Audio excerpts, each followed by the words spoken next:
ہمارے ہاں بڑی برائیاں ہیں مردوں میں. گونڈ چکن گے کڑی دا تو پہلا جملہ ان کی کہنے میری ماں کی عزت کری. کیوں بھائی تیری ماں اس قابل عزت نہیں ہے گی؟ یہ ڈیمانڈ کیوں کرنا پڑ رہا ہے آپ کو؟ اب نہیں کرے گی وہ، یاد رکھیے گا. اگر آپ اس پر چھوڑ دیتے تو وہ عزت کرتے. حکمیہ عزت نہیں کرے گا کبھی کوئی. میری شادی ہوئی تو میری عمر 19 سال 5 مہینے تھی. میری بیوی کی عمر 15 سال 8 مہینے. ہاں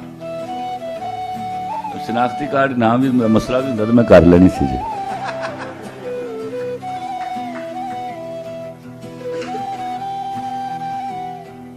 میں نے اس کو بٹھایا اور میں نے کہا 2 باتیں کی اس سے.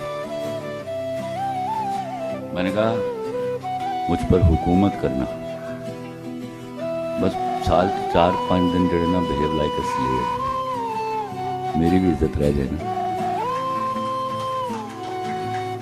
دوسری بات اس کو میں نے کہی، اور اللہ کی قسم میرا اللہ اس بات کا گواہ ہے، میں نے حکومت کروائی ہے اس سے. دوسری بات اس کو کہا کہ دیکھو تم ابھی چھوٹی ہو، ایسی کسی لڑکی سے دوستی نہ کرنا جس کا بریک اپ ہوا ہو. یہ نہیں کہ وہ بری ہوگی، اس کو اچھا نہیں لگے گا ہم دونوں کا محبت کرنا. تیسری بات جو سب سے اہم ہے، جو میں اپنے خاندان میں دیکھتا چلا آ رہا تھا، میں نے ولیمے کے اگلے دن اپنے ابا اور چچا کو بٹھایا سامنے. چچا سے دوستی تھی تو انہوں نے سوال کرنے ہوتے ہیں، ابا بات سمجھتے تھے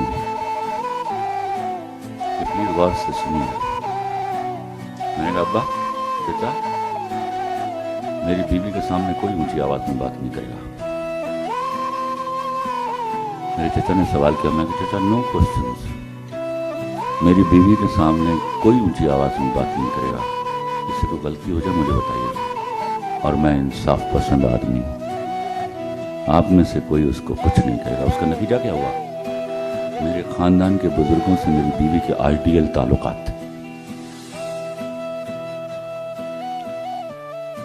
آپ جب اس کو کہتے ہو نا وہ میری ماں کی عزت کریں، تو آپ انہا وے بتا رہے ہوتے کہ اس قابل نہیں گی نہ میری ماں نہ میرا پیو.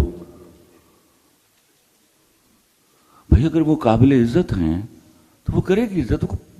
جنگل جو پھاڑ کے لے آئے ہو، پاگل خانے جو امپورٹ کرائیے گے.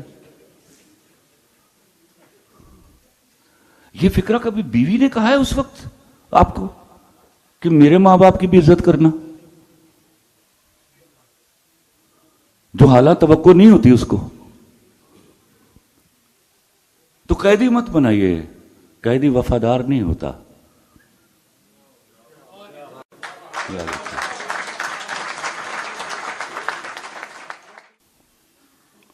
دوسری بات اب اس